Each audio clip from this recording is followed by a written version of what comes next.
तो हम लोग एक नया क्वेश्चन है ये। इसमें क्या करा reaction of decomposition of ammonia on platinum surface is zero. Decomposition reaction ammonia का हो रहा है यहाँ पर और इसका डिकम्पोजिशन रिएक्शन हो रहा है, और जो डिकम्पोजिशन ऑफ अमोनिया हो रहा है ये जीरो ऑर्डर रिएक्शन, ठीक है। उसके बाद कहता है कि what are the rate of production of nitrogen and hydrogen.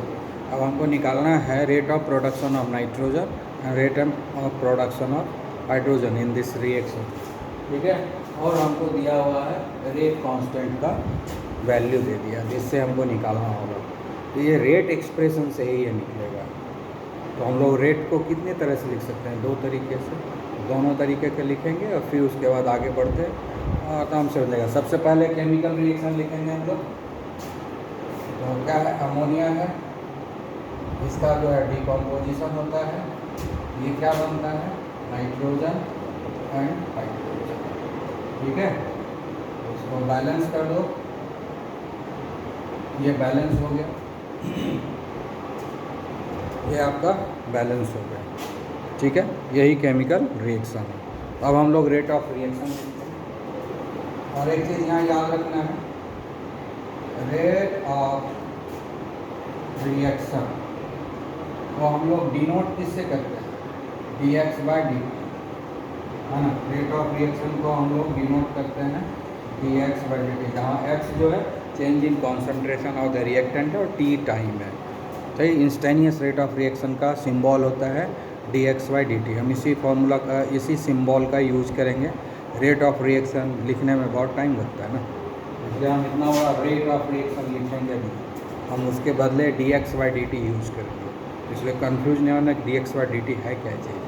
dx/dt कुछ नहीं है, रेट ऑफ रिएक्शन का सिंबॉलिक रिप्रेजेंटेशन, ठीक है। तो हम जानते हैं कि रेट ऑफ रिएक्शन क्या होता है।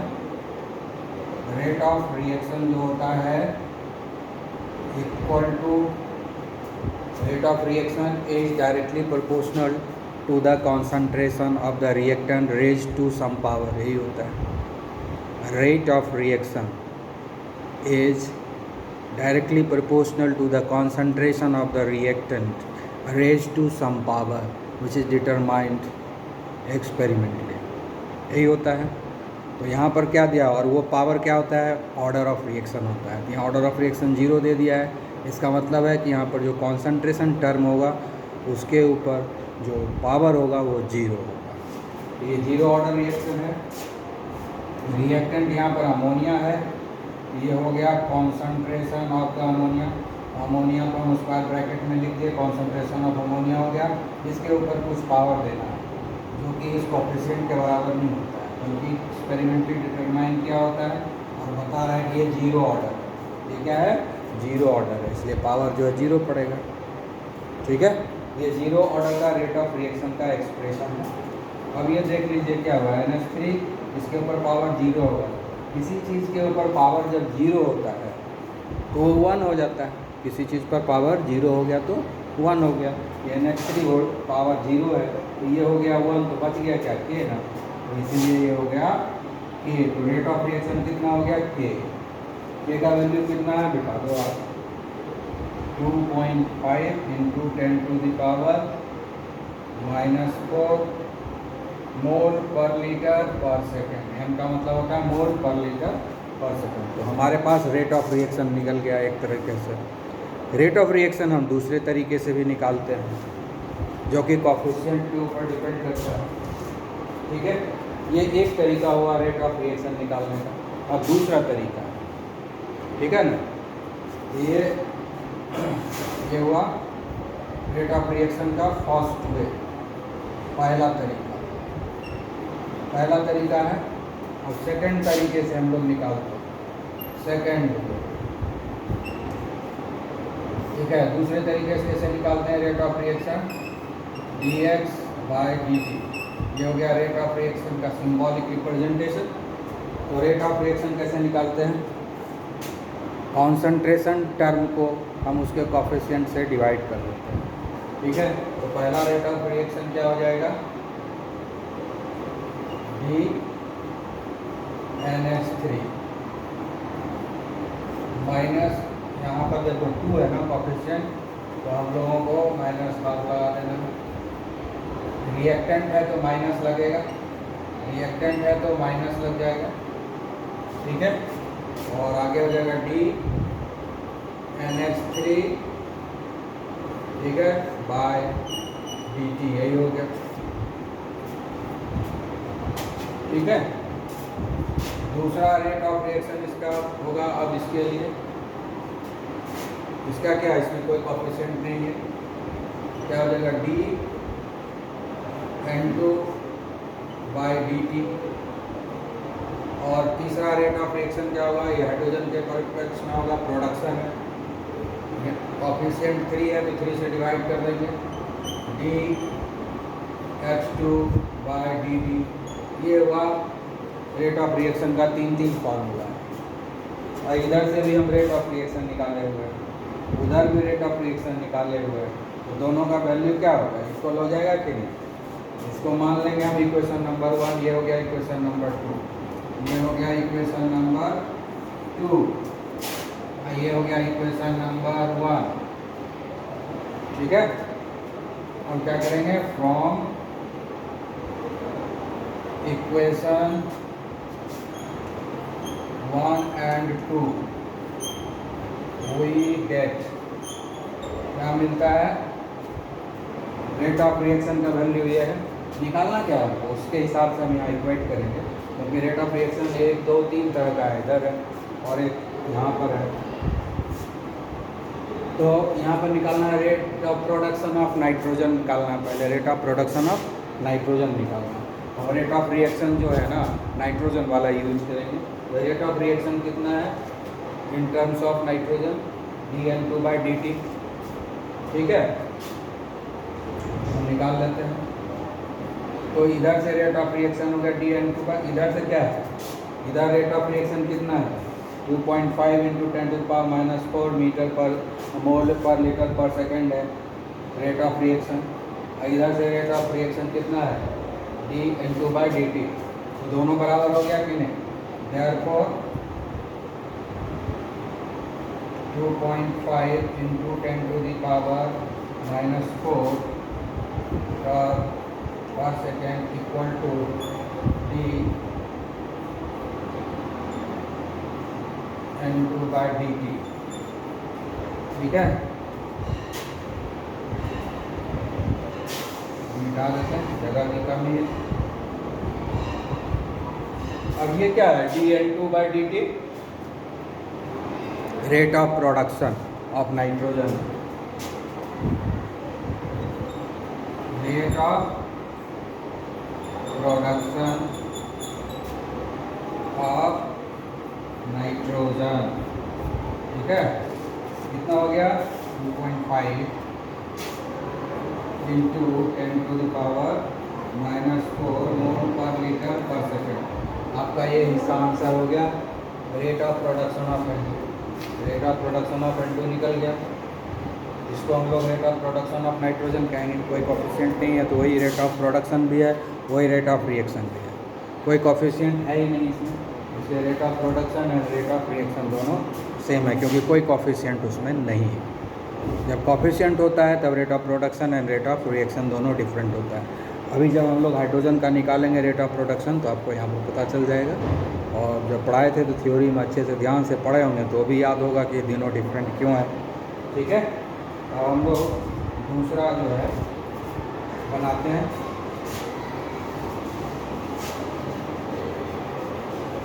ठीक है। तो फ्रॉम इक्वेशन 1 and 2 अभी ये मिला, फिर से इक्वेशन 1 and 2 को इक्वेट करेंगे again from equation 1 and 2 we get, क्या मिलेगा, इस बार हम लोगों को हाइड्रोजन का प्रोडक्शन का रेट निकालना है, तो हाइड्रोजन वाला फॉर्मूला यूज करेंगे। और रेट ऑफ रिएक्शन dH/dt कितना है 1/3 dH2/dt, यही है rate of reaction in terms of hydrogen. और इधर रेट ऑफ रिएक्शन कितना है K के बराबर है, K का वैल्यू ये है वही लिखेंगे, देखिए 2.5 इंटू 10⁻⁻⁴ मोल पर लीटर पर सेकंड इक्वल टू, दोनों रेट ऑफ रिएक्शन बराबर हो जाएगा ना। इधर से रेट ऑफ रिएक्शन ये निकला है, इधर से रेट ऑफ रिएक्शन ये निकला है, तो दोनों बराबर हो गया, दोनों का रेट ऑफ रिएक्शन ही है। ये हो गया 1/3 H2/dt, यही है। और इसको हम हटा देते हैं, इसका ज़रूरत नहीं है हमारे पास। अब क्या होगा, अब ये 3 इधर आ जाएगा, 3 इंटू 2.5 इंटू 10⁻⁻⁴ मोल पर लीटर पर second equal to dH2/dt। dH2/dt क्या है, rate of production of hydrogen, यही है rate of production of hydrogen, ये वैल्यू हो गया। तो therefore rate of production of H2 equal to, इसको मल्टीप्लाई कर दो, 7.5 इंटू 10⁻⁻⁴ मोल पर लीटर पर सेकेंड, यही दोनों आंसर हुआ, ये भी आंसर है और ये भी आंसर, ये दोनों आपका आंसर हो गया। तो इस तरीके से आपका 4.3 क्वेश्चन सॉल्व हो गया, इसको आप अच्छे से रिवाइज कर लेंगे। ओके,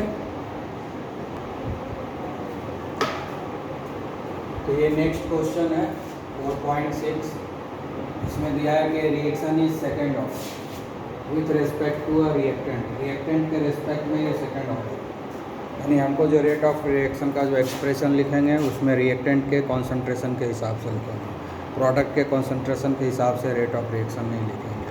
ठीक है, कह रहा है कि how is the rate of reaction affected if the concentration of the reactant is doubled and reduce to half. तो कह रहा है रेट ऑफ पहले रेट ऑफ एक्सप्रेशन लिखिए और फिर ये बताइए कि अगर रिएक्टेंट का कॉन्सेंट्रेशन डबल कर देंगे तो रेट ऑफ रिएक्शन क्या हो जाएगा, उसके ऊपर क्या असर होगा। अगर हम रिएक्टेंट के कॉन्सेंट्रेशन को हाफ कर देंगे तो रेट ऑफ रिएक्शन पर क्या इम्पैक्ट होगा, यही पता करना है, क्या इफेक्ट होगा वो दिखाना है। ठीक है, तो वही बहुत सिंपल है, आराम से बन जाएगा। तो हम लोग क्या कर रहे हैं, reaction is of second order with respect to reactant. ठीक है, तो एक हम लोग जनरल रिएक्शन लिख लेते हैं। ठीक है, रिएक्टेंट के लिए हम लोग R ले लेते हैं और ये प्रोडक्ट में हो गया, तो R का कॉन्सेंट्रेशन ये हो गया और प्रोडक्ट का कॉन्सेंट्रेशन ये हो गया, ये प्रोडक्ट कॉन्सेंट्रेशन ऑफ रिएक्टेंट, ये हो गया कॉन्सेंट्रेशन ऑफ द प्रोडक्ट। ठीक है, यही नोटेशन है। अब हम लोग रेट ऑफ रिएक्शन लिखेंगे, आप जानते ही हैं रेट ऑफ रिएक्शन को हम लोग शॉर्ट में डिनोट करते हैं dx/dt से, इसलिए हेंस फर्दर हम लोग dx/dt लिखेंगे, रेट ऑफ रिएक्शन इतना वर्ड नहीं लिखेंगे, हम लोग लिखेंगे dx/dt। तो rate of reaction is directly proportional to the concentration of the reactant raised to some power। ठीक है, तो rate of reaction is equal to rate constant into concentration of the reactant, concentration of the reactant raised to some power, raised to some power, तो कुछ power रहेगा reactant के concentration के ऊपर, और वो पावर कितना होगा, जो ऑर्डर ऑफ रिएक्शन होता है वही पावर होता है, जो पावर होता है वो ऑर्डर ऑफ रिएक्शन होता है। तो यहाँ पर ऑर्डर ऑफ रिएक्शन दे दिया है 2, second order reaction, order of reaction 2 है, इसलिए इसके ऊपर पावर 2 होगा।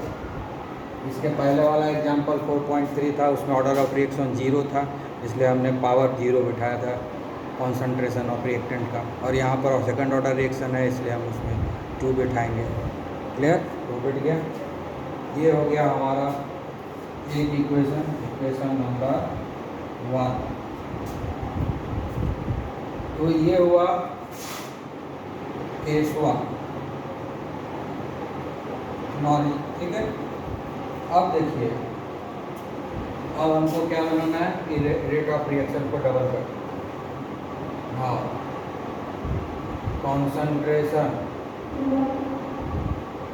ऑफ रिएक्टेंट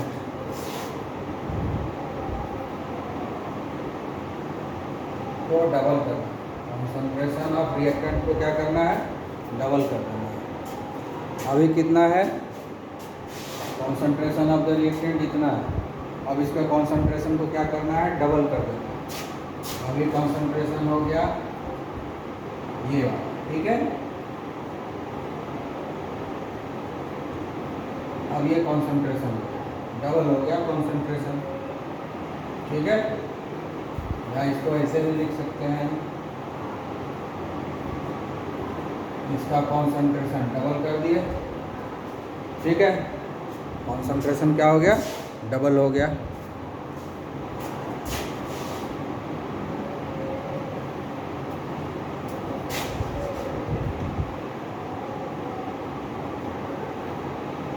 कॉन्सेंट्रेशन डबल हो गया, ठीक है।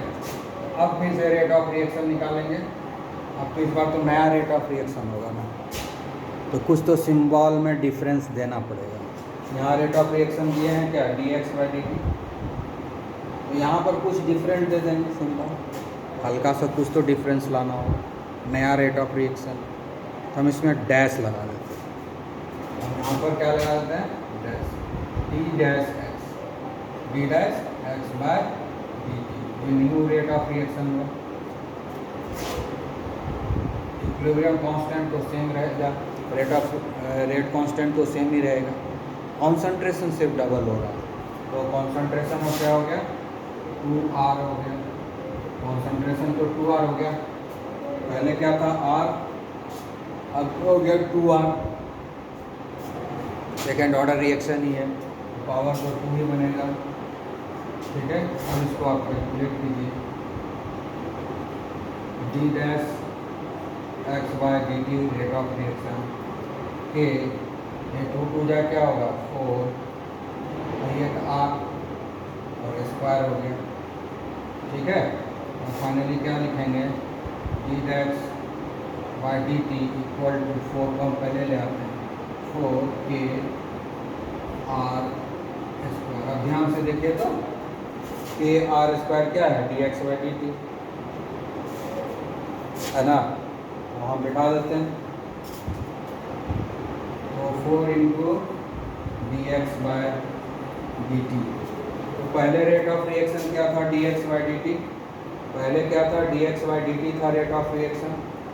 अब रेट ऑफ रिएक्शन क्या हो गया, 4 इंटू dx/dt, 4 इंटू dx/dt हो गया अब रेट ऑफ रिएक्शन। मतलब कॉन्सेंट्रेशन को हम डबल करते हैं तो rate of reaction 4 times increase कर जाता है, ठीक है, 4 टाइम्स हो जाता है, ठीक है। तो क्या हो गया, रेट ऑफ रिएक्शन 4 टाइम्स हो गया, therefore rate of reaction becomes 4 times, rate of reaction become 4 times, 4 गुना हो गया, rate of reaction become 4 times, ठीक है। समझ में आ गया बात, ठीक है। Rate of reaction become 4 times when concentration become double, जब कॉन्सेंट्रेशन को डबल किए तो रेट ऑफ रिएक्शन कितना हो गया, 4 टाइम्स। अब दूसरा क्वेश्चन है ना, दूसरा भी क्वेश्चन है एक, तो उसके लिए हम लोग फिर से बनाएंगे। इस बार जो है कॉन्सेंट्रेशन जो है हाफ हो रहा है। इस बार सेकेंड क्वेश्चन में क्या कर रहा है, रिड्यूस टू हाफ, तो कॉन्सेंट्रेशन क्या हो गया, हाफ हो गया, ठीक है। तो इसको दे देते हैं डबल डैश, क्योंकि इसके पहले वाले को सिंगल डैश दिए थे, तो इसको भी डिफ्रेंशिएट करना है ना, तो डबल डैश दे देते हैं, dx/dt, यही तो रेट ऑफ रिएक्शन होता है dx/dt ना, ठीक है। तो फॉर्मूला है कि concentration raise to some power, second order है तो 2 है, ठीक है। अब इसको कैलकुलेट करेंगे, D double dash X by D T equal to K, यहाँ क्या हो गया आर स्क्वायर बाय 4, ठीक है, यही हो गया ना। क्या होगा D double dash X by D T equal to, ये 4 को इधर ले आएंगे तो ये हो जाएगा 1/4 के आर स्क्वायर, क्या है के आर स्क्वायर कितना है D X by D T, तो हो जाएगा यहाँ पर 1/4 D X by D T. तो पहले रेट ऑफ रिएक्शन कितना था D X by D T, पहले रेट ऑफ रिएक्शन कितना था D X by D T था।